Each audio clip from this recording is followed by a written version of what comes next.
Could you be losing job opportunities because of your social media presence? The short answer is yes.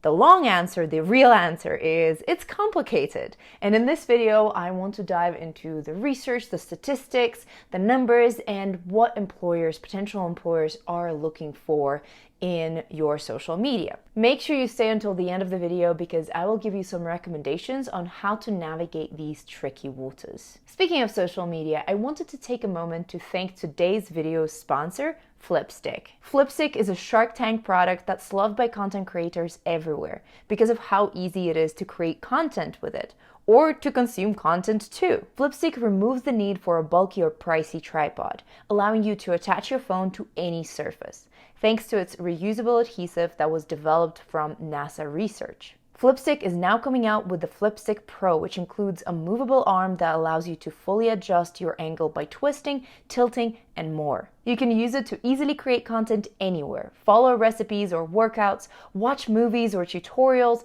use your imagination because now your phone can defy gravity. The standard Flipstick is already available and the Flipstick Pro will be coming out soon. Learn more about it and reserve yours on Kickstarter using the link in the description box below. Now onto the topic of potential employers checking your social media to screen you as a job candidate. And it's time to look at some numbers. According to a 2018 survey by CareerBuilder, 70% of employers research potential candidates on social media. And an additional 7% are thinking of starting to do that soon, or are planning to do that in general. This means that yes, it is very likely that your social media profiles are being scanned by potential employers for any red flags. In fact, that same study, I will leave a link to that study in the description box below if you want to check it out. That same study reported that 57% of those employers who have reported researching job candidates on social media, 57% of them have found content that caused them not to proceed with the candidate. That's over half of the job applicants screened out of the process because of their social media content. But before you go ahead and delete your social media accounts, I need to warn you. 47% of employers have reported that if they can't find a candidate online, they are less likely to call them for an interview, and 20% of employers expect the candidate to have an online presence. So essentially, you need to have an online presence, but you have to be mindful as to what your profile comes across as. So what do these potential employers look for when they are searching through your social media? According to the same survey, out of the employers that have reported using social media to screen candidates, 58% look for information that supports the candidate's qualifications for the job. So they're trying to see if you are being truthful about the qualifications that you have shared with them. 50% are interested to see if the candidate has a professional online persona, whatever professional means to them, which can mean different things to different organizations, so take this with a grain of salt. 34% of those employers are looking for what other people are posting about this person, and 22% of those employers are there to watch out for any red flags, for any reasons not to hire the candidate. So what could those red flags be? Here's a list of the different types of content that has scared off certain employers, that have caused them not to hire someone, according to the same survey. First of all, provocative or inappropriate photographs, videos, or information. 40% of employers who use social media for their screening processes have reported that. Content about the candidate drinking or using drugs. That was 36% of employers. 36% of employers have reported that. The next category is discriminatory comments related to race, gender, religion, etc., with 31% of employers having reported that they did not proceed with a candidate because of this type of content. 30% of those employers have reported content that was linking the candidate to criminal behavior. 27% of them found that the candidate has lied about their qualifications. And also the same 27% have found that the candidate has poor communication skills. This next one is also very interesting. 25% of employers who have been surveyed who did not hire someone because of their social media information did not hire the candidate, did not proceed with the candidate because they found content that spoke poorly of their previous company or a fellow employee. So this is another thing that you should just be mindful of. 22% of the respondents have found the username of the candidate unprofessional. Apparently that was the grounds for that too. 20% of the respondents have found the candidate sharing confidential information from the previous employer. Again, another red flag. The next red flag category is the job candidate lied about an absence, 16%. Not sure how it relates here, but we will touch on the subject of monitoring once you are hired later, which is another can of worms to open. But the final red flag is also the job candidate posted too frequently. 12% of employers have found that a reason to be suspicious of the candidate and not proceed with the interview process. Okay, so that was a long list. Can there be any green flags? What can I post on social media that does not negatively affect my chances of being employed, you may ask me? Well, I have good news for you because that same survey by CareerBuilder from 2018 has also found the green flags that earned brownie points for a candidate in the eyes of potential employers. And we are starting with 37% of those employers reporting that they have found content that supported the job candidate's background and professional qualifications for the job. Hip hip hooray. The candidate did not lie. That's great. Honestly, that's basic human decency, not lying at a job interview. Tick. 34% of the employers have reported that the job candidate came off as creative. Again, huge brownie point. 33% of those employers surveyed said that the job candidate conveyed a professional image and message. I guess those go hand in hand. 31% of those employers were impressed by how well-rounded that candidate was, showing so many different types of interests.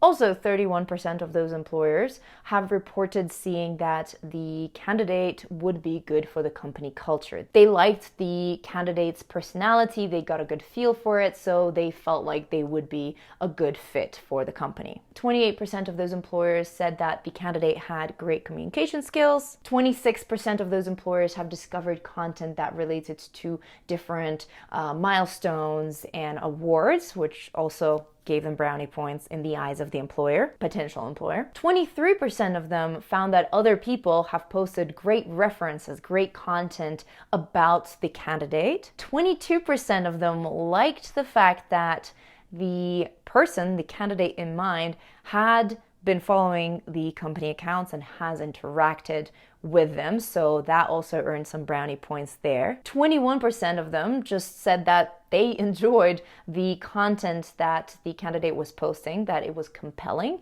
And finally, 18% of those employers said that the fact that the candidate had a large number of followers or subscribers was also a brownie point, a green flag for them. So let's talk about conclusions and recommendations. All in all, we gotta operate under the assumption that most employers will check your social media, or that it's very likely that a potential employer will look at your social media.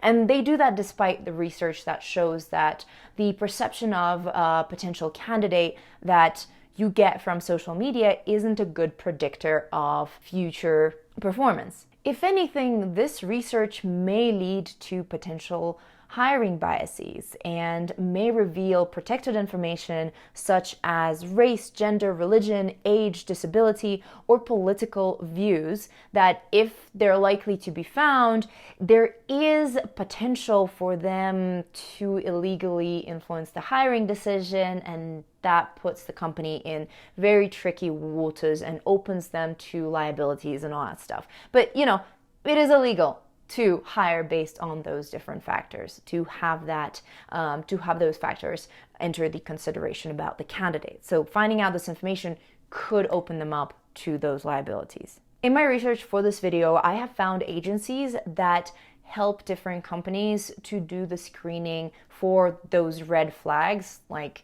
discrimination and hateful comments, illegal activities, etc.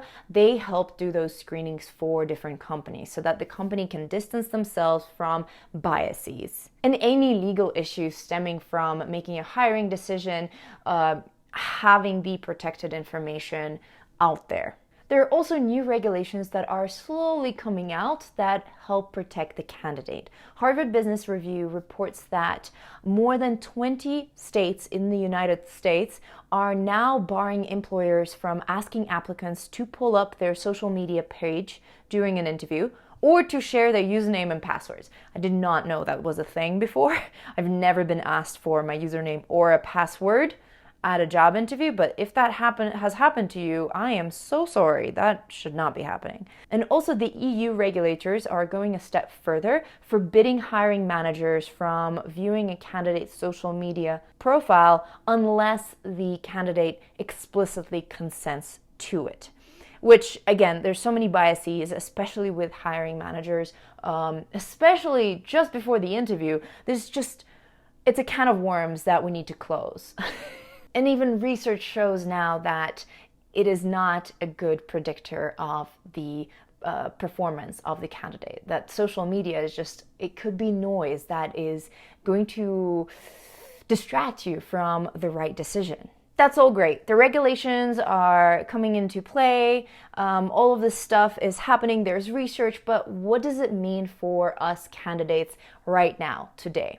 Well, like we've seen, employers are expecting you to have an online presence, and we have to operate under the assumption that they will look at our social media. So you got to be mindful of what you are posting online and make sure that it is the extension of your personal brand, of your public persona, the image that you want to come across, deliver. And also which accounts you keep private and which accounts stay public.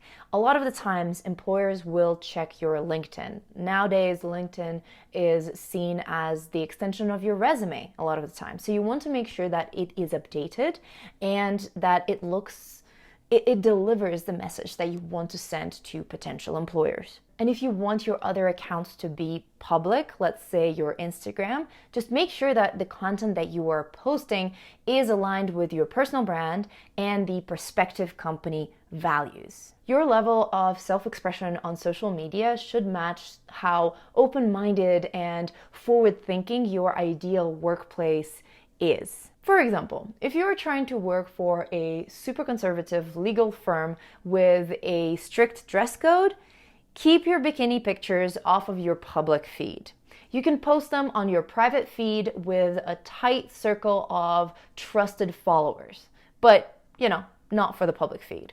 I know that you are able to make this judgment for yourself. Just wanted to share this example to demonstrate what I'm talking about here. This mindful approach to what is on your social media should go beyond the job search stage as well, because the same survey by CareerBuilder has showed that a lot of employers continue monitoring and checking their employees' social media feeds even beyond them being hired, once they already work at the company. In fact, 48% of the employers surveyed reported checking their employees' social media feeds, and 10% of them said that they do it daily.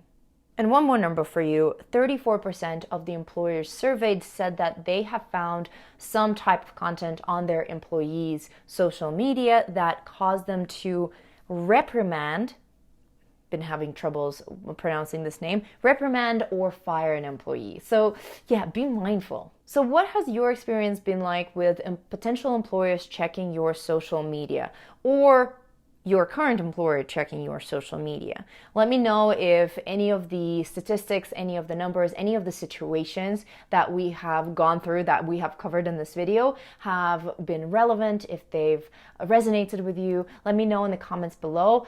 Very, very curious to hear your stories, your situations, your take on this whole thing. Is it a good thing to screen job candidates' social media profiles, or is it a bad thing? What do you think? Let me know in the comments. Like this video if you've enjoyed it, if it was helpful, if you've learned something new, and make sure you're subscribed to this YouTube channel not to miss out on any new content that is coming out. And thank you to today's sponsor, Flipstik. Learn more about this handy little tool and reserve your Flipstik Pro using the link in the description box. Have a wonderful time of the day you're currently experiencing. Bye.